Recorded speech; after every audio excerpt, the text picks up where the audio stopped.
Hi there, I would like to do a review of Starcraft 2 Wings of Liberty.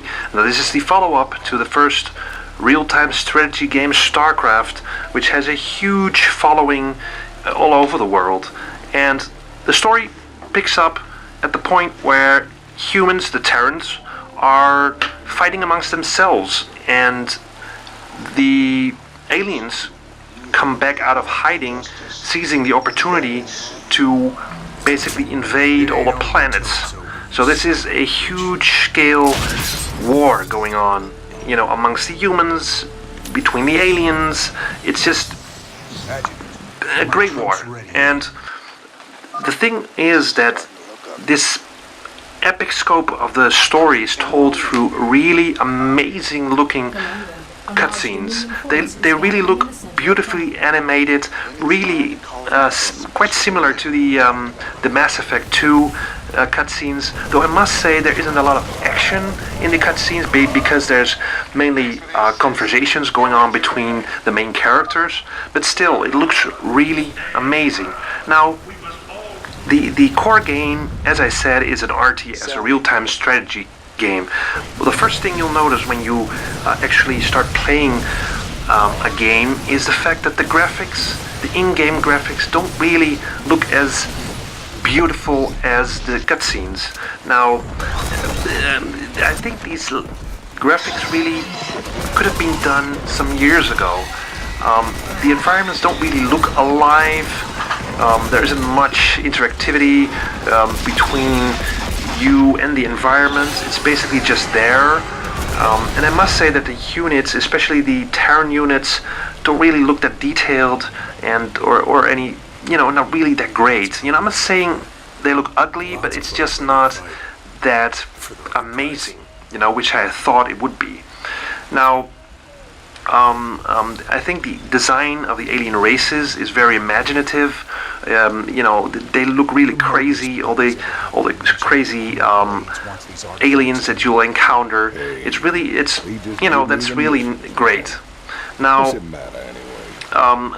moving on, this is in its core real-time strategy, meaning you'll do resource management, you'll gather crystals and gas in order to make it possible for you to build structures, barracks and turrets and all that, and you'll pump out units in order to, wage war on your enemy. Now that works really great, and I think the pathfinding is great as well.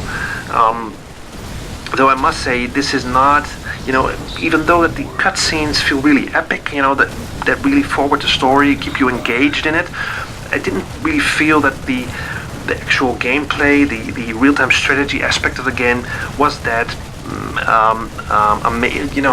that wasn't really that epic. I've been used playing Supreme Commander, where you can zoom out basically on planetary, from a planetary view and look where all the fighting is going on and zoom right in to the action. Now, this game doesn't allow you to do so. Maps are quite, confined, not really small, but medium-sized, with certain paths you can take. So it just feels like it's not really that epic, But I must say that the actual missions in the campaign, because I'm talking mostly about the campaign here, are really very good. No mission is the same. It really, a lot of different stuff going on. Sometimes you need to defend your base, sometimes you need to go out there and pick up some resources. Sometimes you have to defend certain units. There's a lot of stuff going on, and in between mission and during a mission, you get different objectives to accomplish. So it keeps you interested, keeps you engaged. So that works really, really well. There are some really nice touches while playing the game. You will notice that you will find research points. You can gather those. You can find extra crystals, extra gas, and all that. They're in between missions.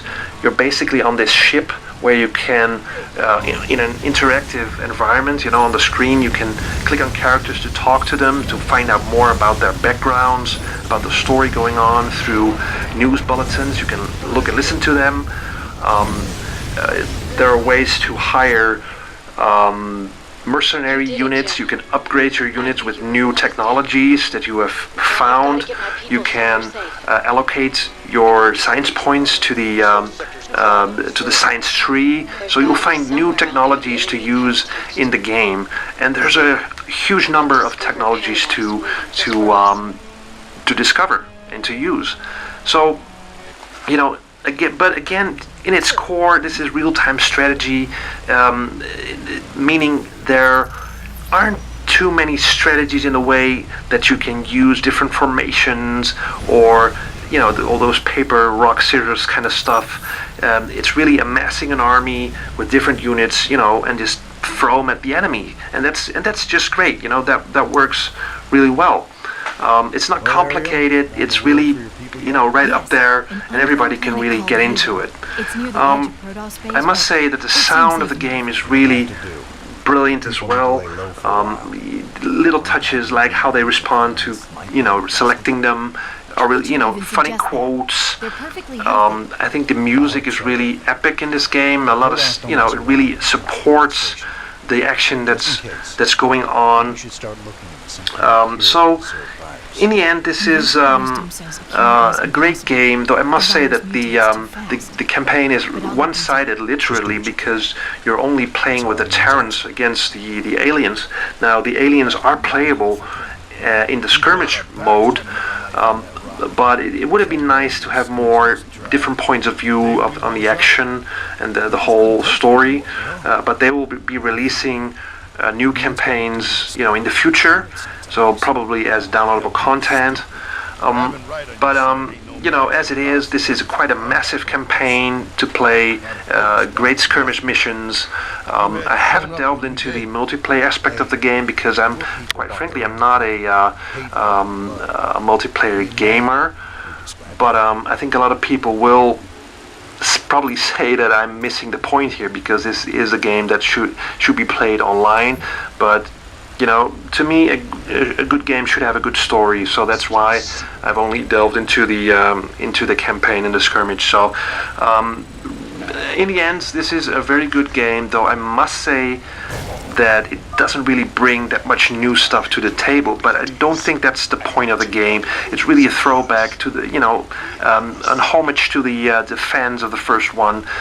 It's really an updated version of that, and it gives you some more stuff, some more missions, and it's really good. So in the end, I'm going to give this game an 8 out of 10. So leave comments, let me know what you think, and thanks for watching. Appreciate that you took the time for it. Thanks.